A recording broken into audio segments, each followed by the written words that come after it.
В тази част на нашия проект Мултимедиен компютър ще се занимая с софтуера, който той ще работи. Като за начало ще пусна Windows, за да можем да видим какво е бързодействието, за да сравним след това с новата система. За тест ще използвам YouTube, който позволява следене на пропуснати кадри. Самото зареждане на Windows е пуснато ускорено, защото то и без това е много бавно.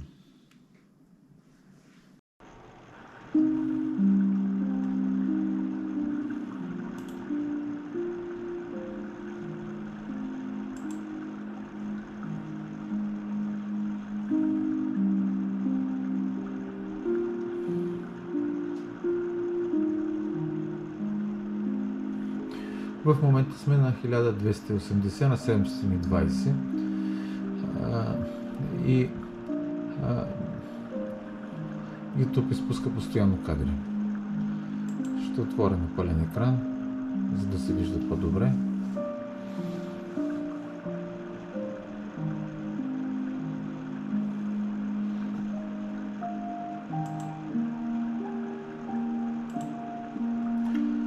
Ще поставя на 1080, като тук съответно кадрите са доста повече, които изтърваме.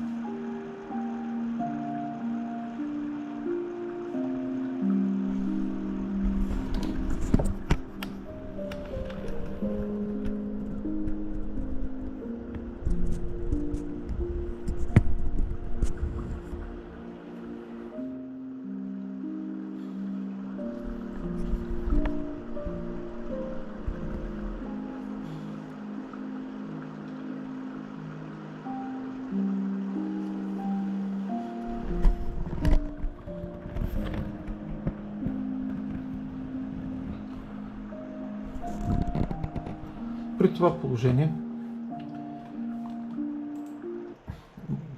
можем да стигнем до извода, че този компютър с операционна система Windows няма да можем да ползваме комфортно.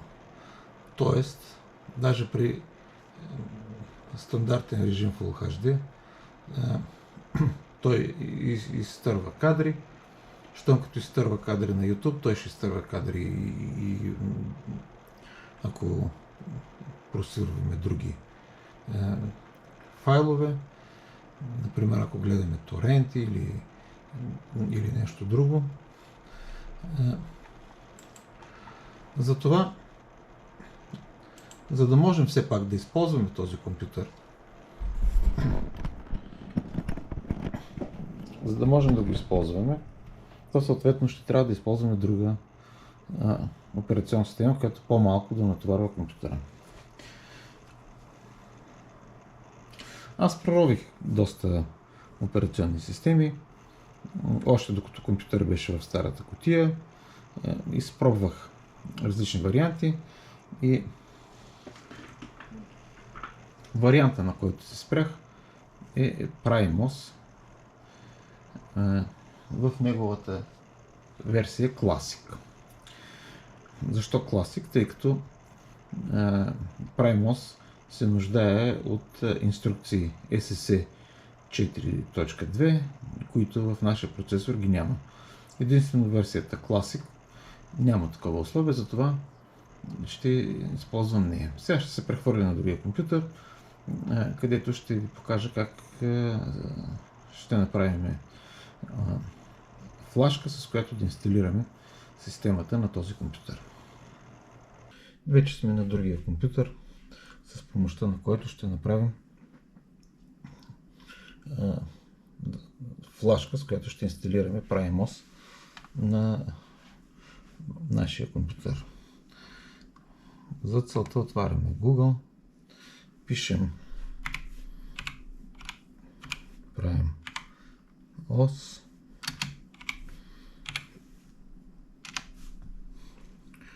съответно избираме browse.in и влизаме в официалния сайт на PrimeOS.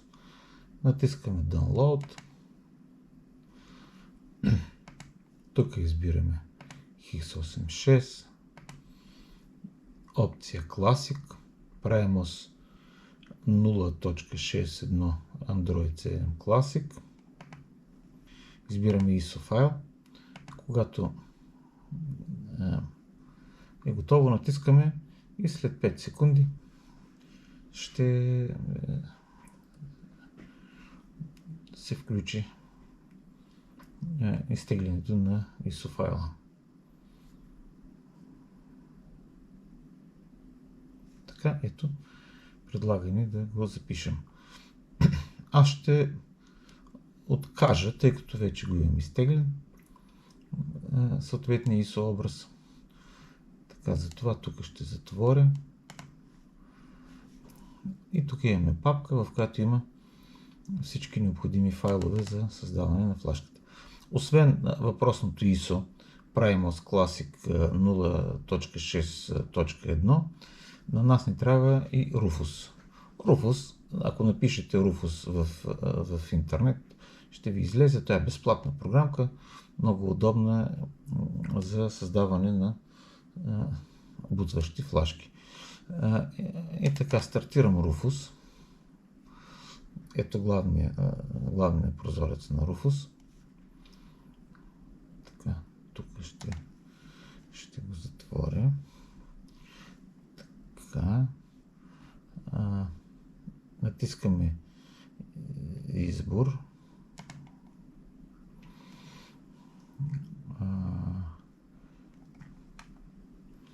Избираме работен стол, PrimeOS и PrimeOS ISO.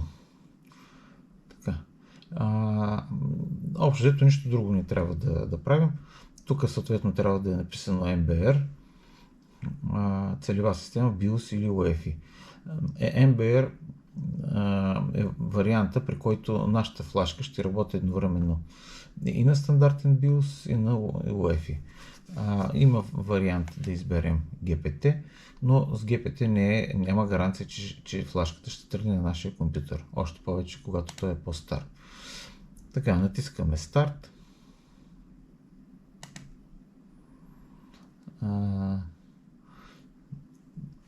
Подсказва ни, че ще запише ISO образа в ISO образ режим. Съгласяваме се.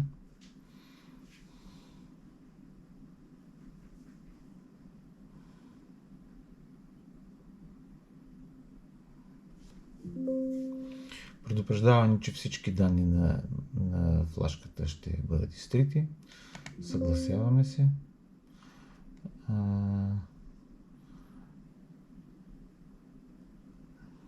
Така, още един път се съгласяваме.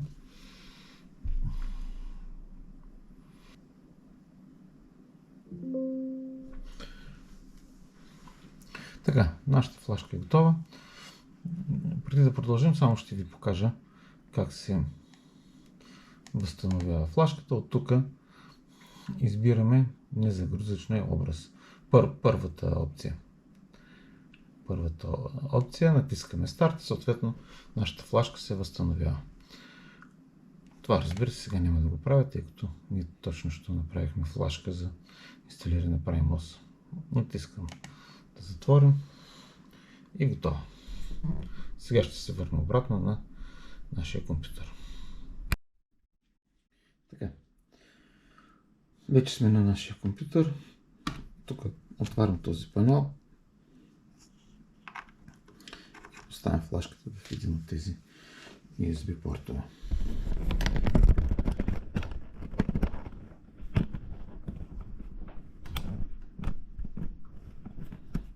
Така. Приготвям клавиатурата. Така.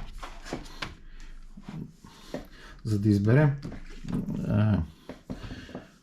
менюто, с което да окажем откъде да бутва нашия компютър, трябва да натискаме F12. Всъщност на този компютър е F12. Вашия компютър може да се различава. Ако не знаете как точно се влиза в бутващото меню, съответно може да по модела на вашия компютър да влезете в интернет и да потърсите с кое копче се влиза. Обикновено е 12, ако не с Dell влизате в BIOS, където също може да се настрои. И така, включвам.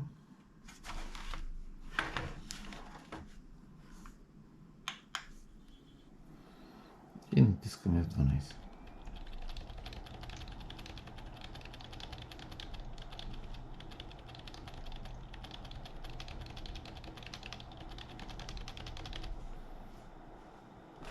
Така. Ето го менюто. Отиваме на Hard Disks и избираме в случай първата опция USB HDD 0.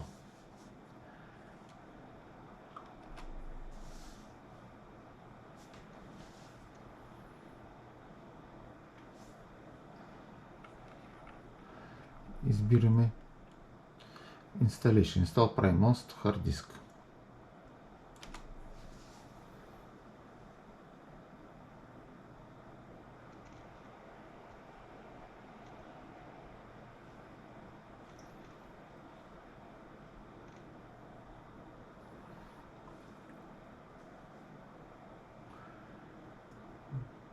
Така.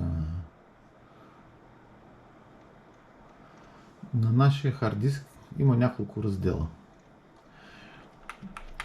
Съответно, диска е разделен на две, с 100 гигабайта под операционна система и още 200 гигабайта допълнителен диск. В случая това на нас не ни трябва. Ние трябва да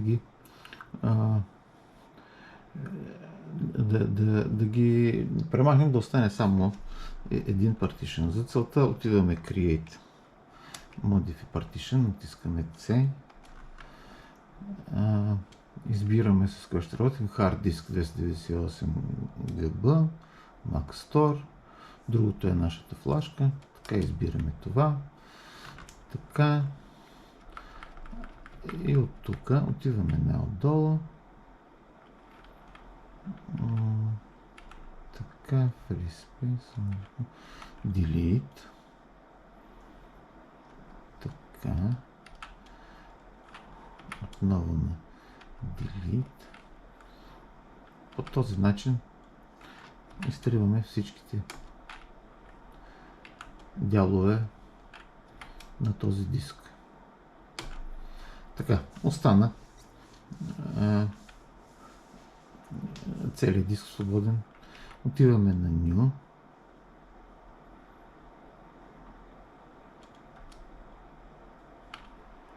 Primary. Size. Предлага ни максималния размер. Така. И след това отиваме на Write, за да запишем всичките тези неща, които направихме до сега. Ако не дойдем тук, то съответно нищо, което сме направили, няма да се отрази. Yes.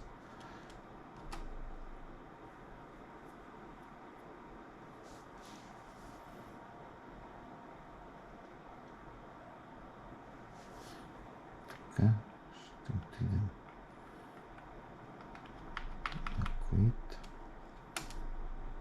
Така, този път стана. Ето нашия целият диск, NTFS. Ще го изберем за място, където ще се инсталира нашата система. Предлага ни да го реформатира. Избираме X4.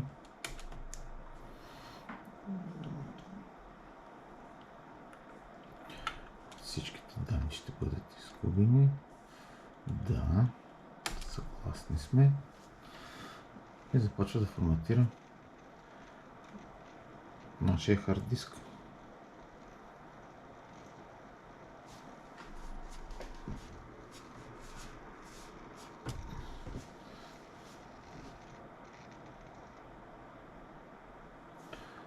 Bootloader избираме Yes.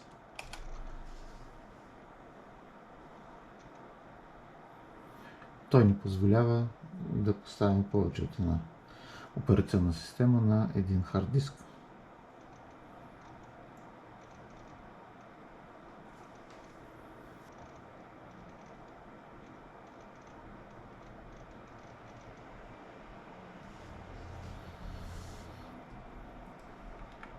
Ще изберем Reboot,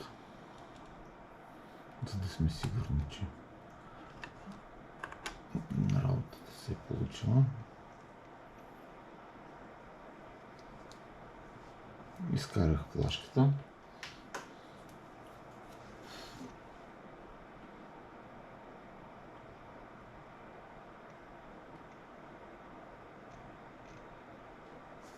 Така, правим нас. Искаме Enter.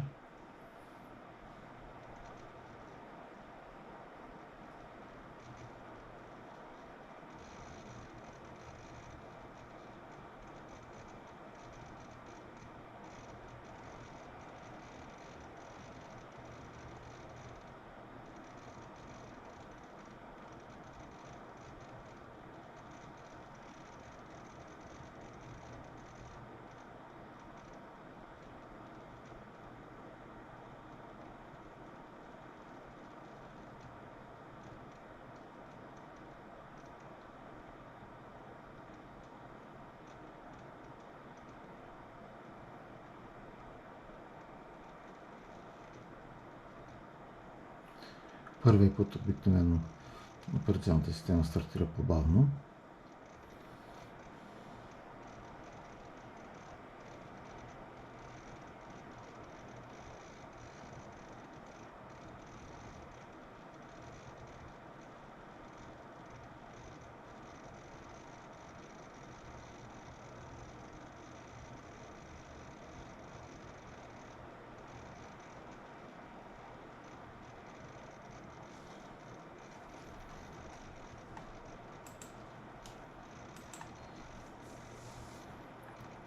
Предлаганите пълните данните си, юзернейм,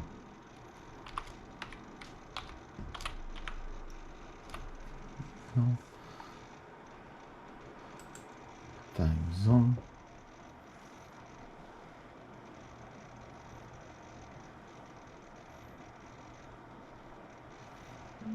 Europe, Хелзинки, например. Така.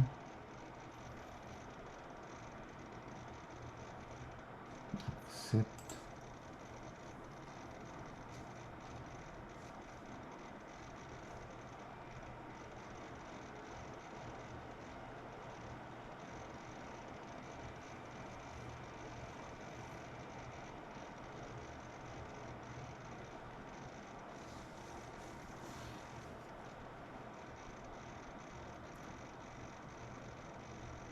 Както виждате, Primos представлява Android с оформление като Windows. Тук ни се отварят програмите. Тук имаме също икони.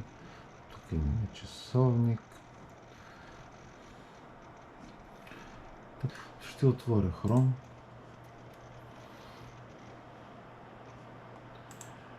Ще отворя YouTube.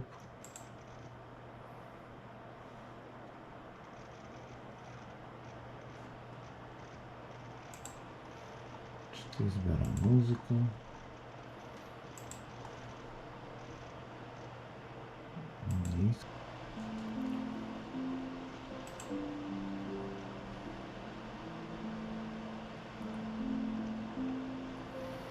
Така, в момента е на 480.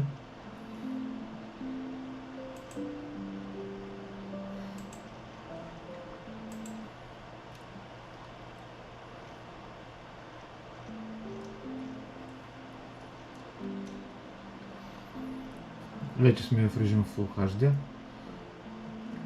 Виждате, че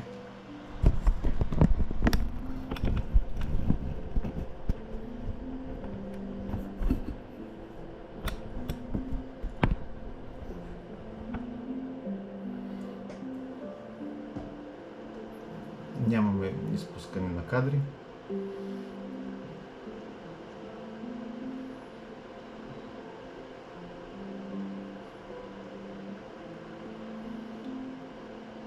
Картината върви гладко.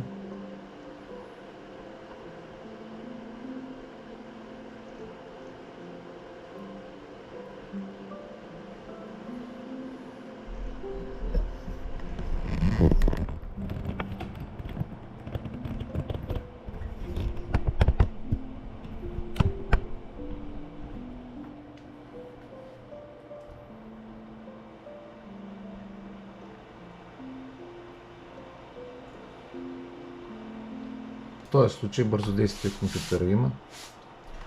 Може да се използва като мултимедийно устройство. Разбира се, на този компютър може да се сложат още много неща. Хубавото е, че Android има достатъчно много приложения, които могат да се използват включително и за гледане на телевизии, на видеа, слушане на радиостанции, какви ли не още неща. Другото, което мога да кажа е, че вариантът, в който вместо Windows поставих на този компютър система PrimeOS или Android, доведе до неговото ускорение и всъщност той може да възпроизвежда спокойно Full HD 1920 на 1080 точки разрешение, което позволява той да се ползва като мултимедиен компютър. И всъщност това, което трябваше да се получи, че един стар компютър в една стара грозна кутия се превърна в такова красиво устройство, което може да се ползва като мултимедиен компютър. Разбира се, приложения има много. Например,